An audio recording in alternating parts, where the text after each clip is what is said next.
Spent the morning in the blind watching the sun come up before the first day of soybean harvest. We got back to the yard and had to fix some fence and make some friends. Took a gator ride to get his opinion on the growing cover crops. Here's his thoughts.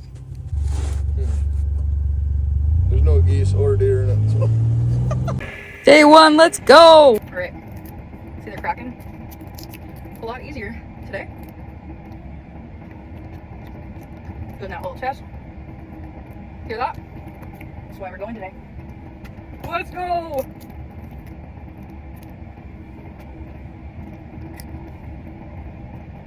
I mean, just go time, baby. So we started the morning at like 13 and a half at like 12:30, and it's 2 o'clock and we're already down to like 12, high 11. So it's crazy how fast beans can change.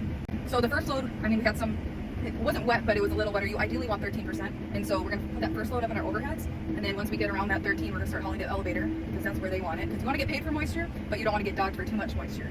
So we're gonna keep those wetter beans, up in the overhead, haul the 13s, and then when we get down maybe to like the 10%, 9%, we're also gonna put those in the overhead and then blend the two together to hopefully get that 13% so we can get paid for water. So in beans, we're riding the flex set along the ground. So we want the cut as close to the ground as possible. So on the softer ground, I'm running the flex pressure at about 1,000, and that's my number 3 setting. If the ground was a little harder, I'd be at 1,300 pressure, and that would be my number 2 setting.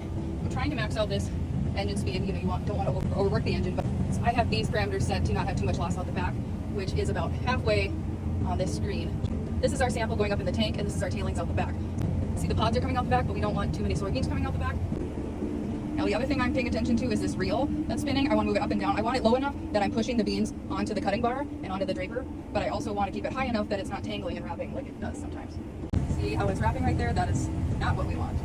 Deere did change their flex reel though, and so it kind of like spins. See how you get the fingers spin around it? Before it was like this and it caught all the time. So another thing that is pretty crucial in no-till is our residue management, because if we don't get an even spread on this stuff coming out the back of the combine, we are going to have issues with emergence the next spring.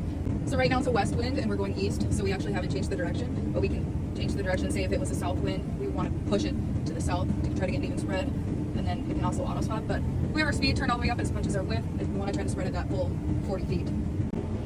I would say that is a number 1 factor in getting no-till to work, is you have to manage residue the fall before. You can't just start it in the spring and expect it to work. But yeah, it is day 1 of soybean harvest, and I will be here for the next month unless it rains. Another cool feature that we don't get to use so often is machine sync, and the reason for that is the globe that's on that tractor currently is usually on the sprayer or the drill. But so when I get close to the grain cart up there, this will turn green, and he will click his auto steer button inside of there, and I will be able to control him, edging him in and out. You set your home point of where you want the auger to be in the center of the grain cart, and it will control the speed of the grain cart as well as where I'm dumping at all times. So he just has to press that button and sit back and relax, but still pay attention in case technology fails. But fun fact, my sister will not let me use this because she thinks she's a better driver than it, and she doesn't like me being in control of her because she's my older sister, and why would she let her little sister be the boss? I'm just kidding. So I'm gonna throw my auger out. There it is. So he'll hit resume once I get under him.